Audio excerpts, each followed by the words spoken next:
శ్రీ గురువే నమ. ఓం శ్రీ మాత్రే నమ. ఓం సర్వమంగళాయ నమ. ఈరోజు ఈ యొక్క ఉద్యోగ రేఖ, విద్యారేఖ, రవిరేఖ, చాలా రకాల అనేక పేర్లు ఉంటాయి. ఈ యొక్క రవిరేఖ త్రికోణము లేదా చతుష్కోణం నుండి కానీ బయలుదేరినా ఇప్పుడు ఇక్కడ త్రిభుజం ఉంది, ఇలా త్రిభుజం లేదు చతురస్రం ఉంది.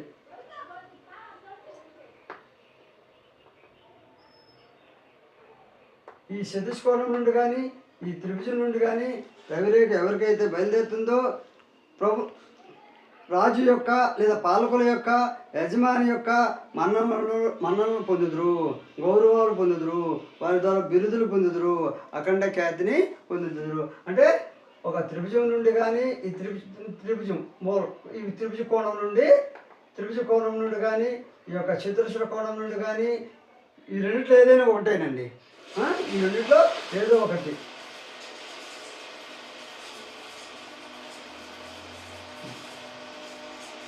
ఇలా కానీ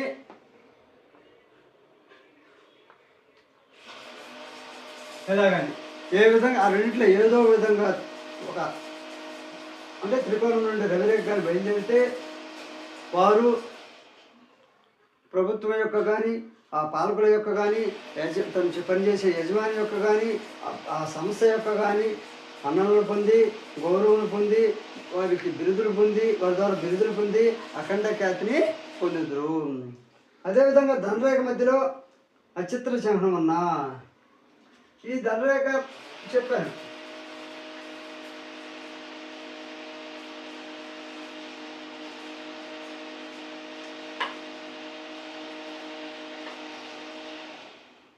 ఈ రవిరేఖ ఉంది, ఈ ధనరేఖ ఉంది. ఈ ధనరేఖ మధ్యలో నక్షత్రం ఎలా ఉందనుకుంది. నక్షత్రం అంటే ఎలా ఉండి ఎలా ఉంటుంది. 4-5 రేఖలతో ఏర్పడితే అదే నక్షత్రం. ఈ విధంగా ధనరేఖలో ఎవరికైతే నక్షత్రం ఉంటుందో మధ్యలో ధననాశనం కలుగును, వ్యాపారంలో దివాలా తీను, ఐపీ పెడుదురు. అంటే దివాలా తీయడం అంటే ఐపీ పెట్టడం. ఆస్తి పూర్తిగా చిక్కులలో ఉండట జరుగును. తమ సంపాదించిన ఆస్తి కూడా చిక్కుల్లో ఉండట జరుగును. విధంగా నక్షత్రం గుర్తు ధనరేఖలో ఉంటే ఆస్తి చిక్కుల్లో ఉండడము, ఐపీ పెట్టడము, వ్యాపారంలో ధననాశనం కలుగును, తద్వారా ఐపీ పెట్టడము, ఆస్తి పూర్తిగా చిక్కుల్లో ఉండట జరుగును. రవిరేఖ మధ్యలో నక్షత్రం ఉన్నా ఈ విధంగా ఇది ఉంది. ఈ రవిరేఖ మధ్యలో నక్షత్రం ఉంది. రవిరేఖ ఈ రవిరేఖ మధ్యలో కూడా నక్షత్రం ఉన్నా రవిరేఖ మధ్యలో నక్షత్రం ఎవరికి ఉంటుందో ఉద్దేశం. రవిరేఖ మధ్యలో నక్షత్రం ఎవరికైతే ఉంటుందో ఐశ్వర్యం చేకూర్చును. అంటే ధనరేఖలో నక్షత్రం ఉంటేనేమో ఐశ్వర్యం పోతుంది, ఐపీ పెట్టేస్తారు. కానీ రవిరేఖలో నక్షత్రం గుర్తుగా ఉంటే రవిరేఖ మధ్యలో నక్షత్రం కనుక గుర్తు ఉంటే ఐశ్వర్యం చేకూర్చును, అపార గౌరవ ప్రతిష్టలు కలుగును, కీర్తిని పొందుదురు. రవిరేఖలో నక్షత్రం ఉండడం మంచిది. ఈ నక్షత్రం గుర్తు సూర్యుడికి సంబంధించింది కాబట్టి, సూర్యుని సింబల్ కాబట్టి ఈ రవిరేఖలో నక్షత్రం ఉంటే అపార గౌరవం వస్తుంది, అపార కీర్తి వస్తుంది, అపార గౌరవ ప్రతిష్టలు వస్తాయి, అపారమైన ఐశ్వర్యం చేకూర్చును. అదేవిధంగా సూర్యస్థానంలో నక్షత్రం ఉన్నా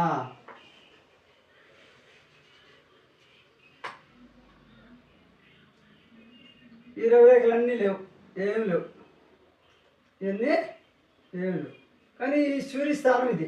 ఈ సూర్యస్థానంలో నక్షత్రం గుర్తు ఇలా ఎవరికైతే ఉంటుందో, సూర్యస్థానంలో స్టార్ గుర్తు ఎవరికైతే ఉంటుందో, ఎడమ చేతిలో సూర్యస్థానంలో ఉన్నా అదే కుడి చేతిలో ఇలా ఉంది, లేదు ఎడమ చేతిలో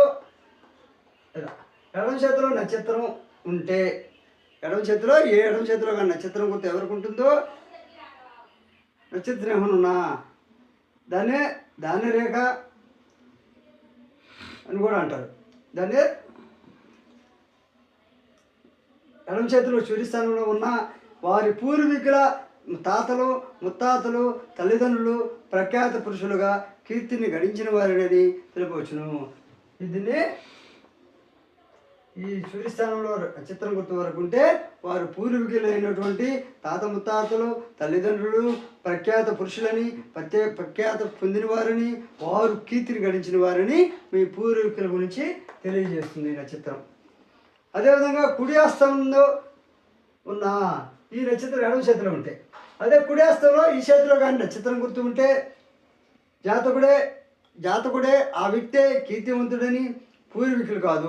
ఆ కుడి చేతిలో కానీ ఉంటే ఆ వ్యక్తి కీర్తిమంతుడగునని, పూర్వీకులు కీర్తిమంతులు కాదని, తల్లిదండ్రులు తాత ముత్తాతలను మంచి తగిన పేరు ప్రఖ్యాతులు పొందును.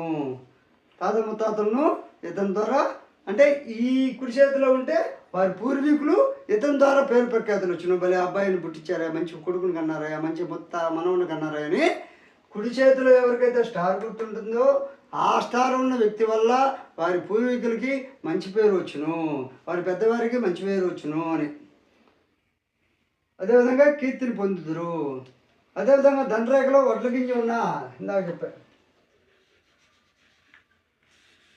ఈ ధనరేఖలో వడ్ల గింజ ఉన్నా దీన్ని ధాన్య రేఖ. ఈ ధనరేఖ ఎలా ఉంది?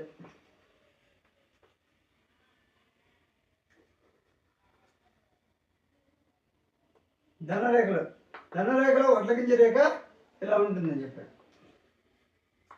ధనరేఖలో వడ్ల గింజ రేఖ ఉంటే, లేదా దీపం ఉంటే, లేదా ధాన్య రేఖ ఉంటే అన్ని స్త్రీ సాంగత్యం చేకూరును, అన్ని స్త్రీ సాంగత్యము చేకూరును. ఎందుకు? కొందరికి ధన నష్టం కూడా కలుగును.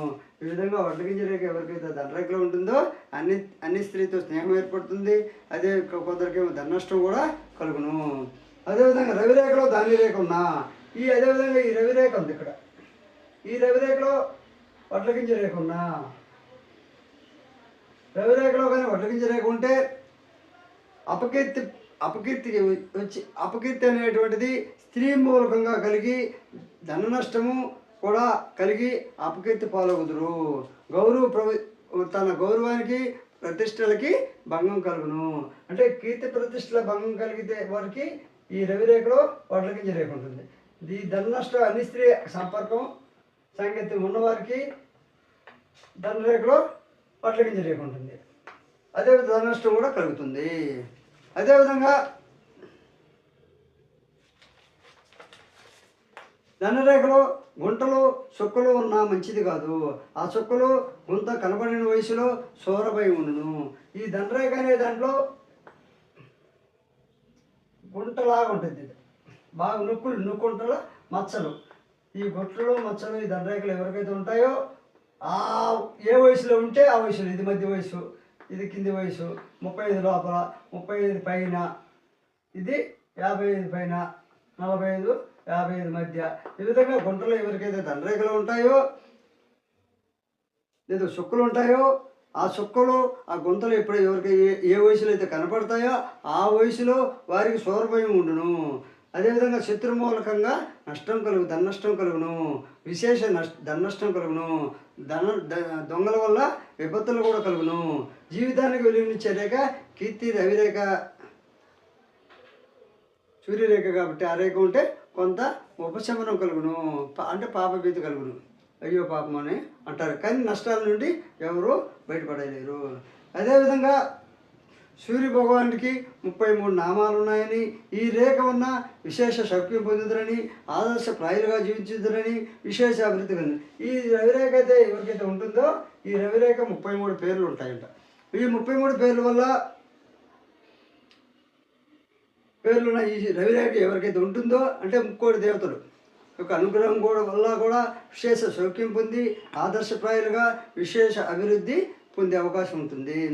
కళాకారులుగా ఎక్కువగా ఈ రేఖ అనేటువంటిది ఏదో ఒక కాలంలో తెలిసిన వారికి, ఏదో కళలో ఉన్నవారికి హస్తంలో ఈ రవిరేఖ కనిపించను. అదేవిధంగా ఉద్యోగస్తులు కూడా ఈ రేఖ కనిపించడం మంచిది. ఎందుకంటే వాళ్ళ కళ అభివృద్ధి చెంది పేరు ప్రఖ్యాతులు రావాలంటే కళాకారులకు ఈ రేఖ ఉండటం మంచిది. వారి యొక్క నైపుణ్యం ద్వారా ఈ రేఖ ఉంటే కీర్తి పొందుదురు, అదృష్టం పొందుదురు.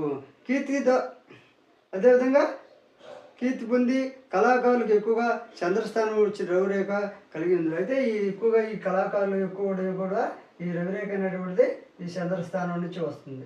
చంద్రస్థానం అంటే ఇది స్త్రీ స్థానం. ఈ కళాకారులకు ఎక్కువగా చంద్రస్థానం నుంచి వస్తుంది. ఆ చంద్రస్థానం నుంచి వచ్చిన రేఖ వల్ల కీర్తి పొందుతారు, అదృష్టం పొందుతారు. అదేవిధంగా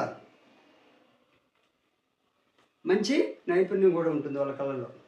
అదేవిధంగా బుద్ధిరేఖ నుండి సూర్యరేఖ పుట్టిన ఈ సూర్యరేఖ అనేటువంటిది ఇందాక డబుల్ రేఖలు చెప్పాను, ఇప్పుడు సింగిల్ రేఖ చెప్తాను. ఈ రవిరేఖ రేఖ ఉద్యోగ రేఖనే అంటుంది. ఇది బుద్ధిరేఖ. ఈ బుద్ధిరేఖ నుండి రవిరేఖ ఎవరికైతే పుడుతుందో వారు శాస్త్రజ్ఞులుగా, ఉపాధ్యాయులుగా, గ్రంథరచనలు చేసేవారుగా ఉందరు, రచయితలుగా ఉందరు. అదేవిధంగా ఉంగరం వేలు గురువేలు కన్నా పొడవున్న ఈ చూపుడు వేలు ఉంది.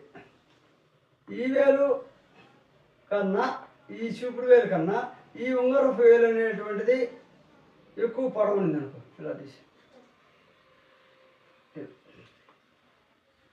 ఈ వేలు కన్నా ఈ చూపుడు వేలు కన్నా ఈ ఉంగరపు వేలు ఎక్కువ ఎవరికి పొడవు ఉంటుందో ఆ పొడవున్న వారు, ఉంగర వేలు పొడవు ఉన్నవారు చూపుడు వేలు కన్నా, అలాంటి వారికి ఈ సూర్యరేఖ కూడా ఉన్న ఎడల, అంటే ఈ రవిరేఖ పొడవు ఉండి ఈ రవిరేఖ ఉన్న ఎడల వారు పేరు పొందిన ఏదో ఒక విధిలో పేరు పొందును. పజిల్స్ కానీ, లేకపోతే జూదంలో కానీ, స్పెక్యులేషన్లో కానీ, ఇతర జూదం ఆటల్లో కానీ ఆరితేరిన వారును వేదాంతులుగా ఉందరు. పరలోక సఖ్యం కూడా పొందురు. రాబోయే యుగంలో కూడా, అంటే పరలోకంలో కూడా వీరు సౌఖ్యాలు పొందే అవకాశం ఉందరు. కాబట్టి వీడియో నచ్చితే లైక్ చేయండి, షేర్ చేయండి, సబ్స్క్రైబ్ చేయండి.